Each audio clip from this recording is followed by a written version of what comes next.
السلام علیکم ورحمۃ اللہ وبرکاتہ. نحمده ونصلي على رسوله الكريم اما بعد فاعوذ بالله من الشيطان الرجيم بسم الله الرحمن الرحيم رب اشرح لي صدري ويسر لي امري واحلل عقدة من لساني يفقهوا قولي. ہماری آج کی گفتگو کا موضوع ہے روزہ کس کے لیے. گویا ہم سب کو اس بات کا فیصلہ کرنا ہے کہ ہم جو صبح سے شام تک بھوکے پیاسے رہتے ہیں اور بہت سی خواہشات کو چھوڑتے ہیں، اپنی زبان کو کنٹرول میں رکھتے ہیں، تو یہ ساری کوشش، ایفرٹ، بھاگ دوڑ، محنت، یہ سب کس کو خوش کرنے کے لیے. بعض لوگوں کا خیال یہ ہے کہ روزہ صحت کے لیے ایک اچھا ذریعہ ہے، یا بعض اوقات اپنی نیکی کے اظہار کا ایک بہترین طریقہ ہے. لیکن بات یہ ہے کہ روزہ دراصل اللہ رب العزت کے لیے، اس کی خوشنودی کے لیے. اسلام میں کوئی بھی نیک عمل، خواہ وہ چھوٹا ہو یا بڑا ہو، جب تک اس کے پیچھے نیت اچھی نہ ہو، اس کا کوئی اجر نہیں، اس کا کوئی فائدہ نہیں. اللہ سبحانہ وتعالی صرف ہمارے ظاہر کو نہیں دیکھتے، وہ ہمارے دل بھی دیکھتے ہیں، ہمارے سینوں کے اندر چھپی ہوئی نیتوں تک سے واقف ہیں. ایک حدیث میں آتا ہے کہ ان اللہ لا ينظر الى صورکم واموالکم ولکن ينظر الى قلوبکم واعمالکم. اللہ تمہاری صورتوں اور تمہارے مال کو نہیں دیکھتا، بلکہ وہ تو تمہارے دلوں اور تمہارے اعمال کو دیکھتا ہے. اور پھر اعمال بھی وہ جن کے پیچھے نیت اچھی ہو. وہ مشہور حدیث تو آپ سب نے سن رکھی ہوگی کہ انما الاعمال بالنیات، کہ یقیناً اعمال کا دار و مدار نیت پر ہے.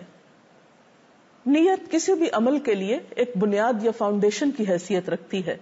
جس طرح ایک عمارت بنیاد کے بغیر کھڑی نہیں ہو سکتی، خواہ وہ کتنی ہی عالیشان کیوں نہ ہو.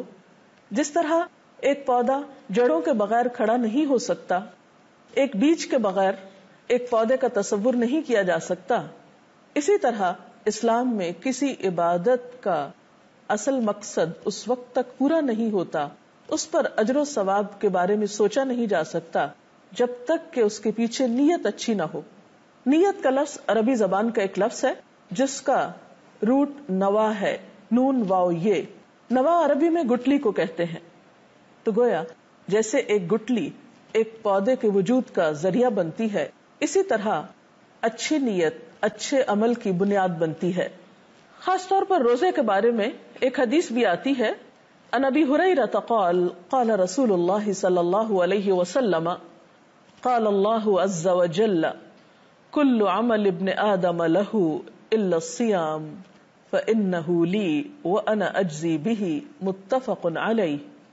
حضرت ابو ہریرہ رضی اللہ تعالی عنہ سے روایت ہے، کہتے ہیں کہ نبی صلی اللہ علیہ وسلم نے فرمایا، اللہ تعالیٰ فرماتے ہیں انسان کا ہر عمل اس کے لیے ہے سوائے روزے کے کہ وہ صرف میرے لیے ہے اور میں ہی اس کی جزا دوں گا.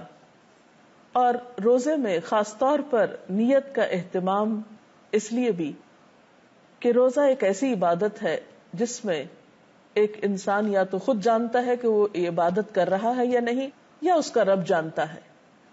اور دوسرے لفظوں میں روزہ ایک ایسی عبادت بھی ہے جو ہماری نیت کو اللہ کے لیے خالص کرنے کا ایک ذریعہ بھی ہے.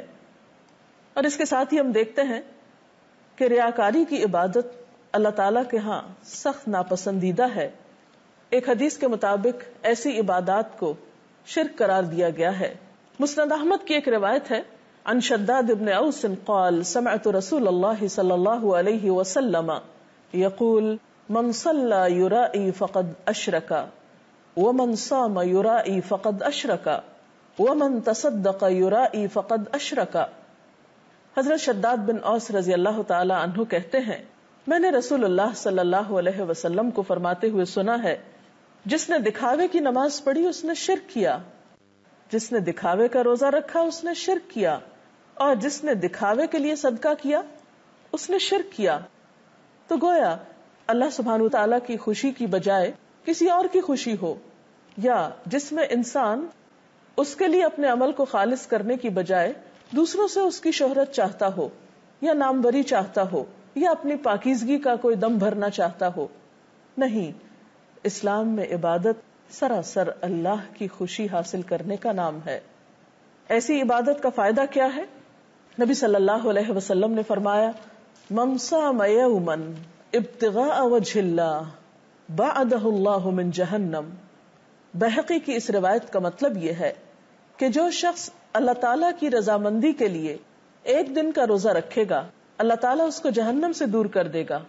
تو گویا یہاں بھی جہنم سے دوری کی وجہ محض روزہ رکھنا نہیں ہے، بلکہ روزہ اللہ کے لیے رکھنا ہے.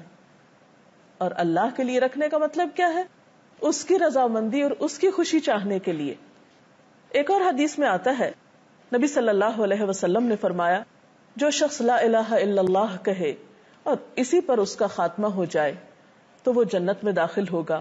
اور جو اللہ تعالیٰ کی خوشنودی کے لیے ایک دن کا روزہ رکھے، ایک دن کا، اور وہ اسی پر مر جائے، یعنی اس کے دل میں اور کوئی غرض نہیں تھی سوائے اپنے رب کی خوشنودی کے، تو وہ جنت میں داخل ہوگا. اور جو شخص اللہ تعالیٰ کی خوشنودی کے لیے صدقہ و خیرات کرے اور اسی پر اس کا خاتمہ ہو تو وہ بھی جنت میں داخل ہوگا. اب سوال یہ پیدا ہوتا ہے کہ پھر روزے کی نیت کیسے کی جائے؟ جیسا کہ آپ جانتے ہیں کہ نیت کا لفظ نوا سے، اور نوا گٹلی کو کہتے ہیں، اور گٹلی دراصل زمین کے اندر ہوتی ہے جب جا کر اس سے پودا نکلتا ہے. تو اسی طرح نیت کا تعلق انسان کے دل سے ہے. نیت دل کے ارادے کا نام ہے. اس کے لیے کچھ مخصوص الفاظ آپ صلی اللہ علیہ وسلم نے ہمیں نہیں سکھائے. اور نیت دراصل انسان کا اپنے شعور کے ساتھ خود اپنے ساتھ ایک وعدہ اور ارادہ ہے کہ میں یہ کام اللہ تعالیٰ کے لیے کرنے جا رہا ہوں. اب سوال یہ پیدا ہوتا ہے کہ نیت کس وقت کی جائے؟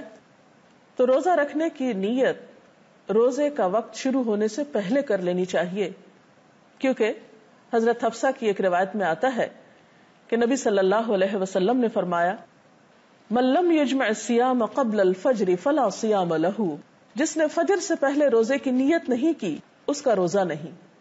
تو فرضی روزے میں روزے کی نیت فجر کے شروع ہونے سے پہلے کر لینی چاہیے. گویا جس وقت آپ کی سحری کا وقت ختم ہوتا ہے اس کے ساتھ ہی نیت شروع ہو جانی چاہیے. تو خلاصہ یہ ہے کہ انسان جو بھی اچھا کام کرے وہ دکھاوے کے لیے نہ کرے، لوگوں سے جزا پانے کے لیے نہ کرے، لوگوں کی تعریف چاہنے کے لیے نہ کرے، بلکہ اللہ کے لیے کرے. کیوں؟ اس لیے کہ سب کچھ تو ہمیں اسی نے دیا. ہمارے پاس جو کچھ ہے، ہمارا یہ جسم، ہمارے لیے کھانے کی نعمتیں، ہمارے لیے دنیا کی اور ان گنت نعمتیں، یہ سب کچھ کہاں سے ملی ہم کو؟ اللہ رب العزت کی طرف سے. اور جب ہم عبادت کرتے ہیں تو دراصل ایک طرح سے ہم ان نعمتوں کا شکرانہ ادا کر رہے ہوتے ہیں. اور اگر اس میں بھی ہم اس کے ساتھ اوروں کو شریک کر لیں تو وہ کس قسم کا شکرانہ ہے؟ تو بہرحال روزہ اللہ کے لیے، اللہ تعالیٰ ہی اس کی جزا دینے والا ہے. دکھاوے کا روزہ شرک قرار دیا گیا ہے. اور روزے کی نیت دل میں ہوتی ہے، اور نیت کا وقت فجر سے پہلے تک کا ہے. اگر اس کے علاوہ نیت سے متعلق آپ کے ذہن میں کوئی سوال ہو تو آپ کر سکتے ہیں. جی آپ کیجیے سوال. میرا آپ سے سوال ہے کہ روزے کی نیت کا صحیح طریقہ کیا ہے؟ روزے کی نیت دراصل دل میں ہوتی، اور اس کا آپ کو پتہ کیسے چلے گا؟ مثلاً آپ رات کو جب سونے لگتے ہیں تو کیا سوچ کر سوتے ہیں کہ مجھے صبح روزے کے لیے اٹھنا ہے؟ تو گویا آپ نے نیت کر لی. آپ الارم لگاتے ہیں، پھر آپ صبح اٹھ جاتے ہیں، سحری کرتے ہیں. آپ کے یہ سارے اعمال اس نیت کے تابع ہیں. ایک تو روزہ رکھنے کی نیت اس طرح ہوگی. دوسرا یہ کہ جب آپ سحری کھا رہے ہوں اور آپ روزے کی حالت میں ہو تو اس وقت نیت کی مزید تجدید کر سکتے ہیں کہ میرا یہ عمل خالصتاً اللہ تعالیٰ کی رضا کے لیے ہے. اور خصوصاً اس وقت جب آپ کو بھوک لگی ہو یا آپ کو روزے کی وجہ سے کسی قسم کی کوئی دقت یا پریشانی ہو رہی ہو، تو اس وقت اس تکلیف کے احساس میں پھر اللہ تعالیٰ کی خوشی کے لیے اسے اچھی طرح برداشت کر لیں اور اس کا تذکرہ نہ کریں اور اپنی حالت کو بھی بہتر رکھیں. کیونکہ جو کام اللہ تعالیٰ کے لیے کیا جاتا ہے وہ پھر خوبصورتی سے ہی کیا جانا چاہیے.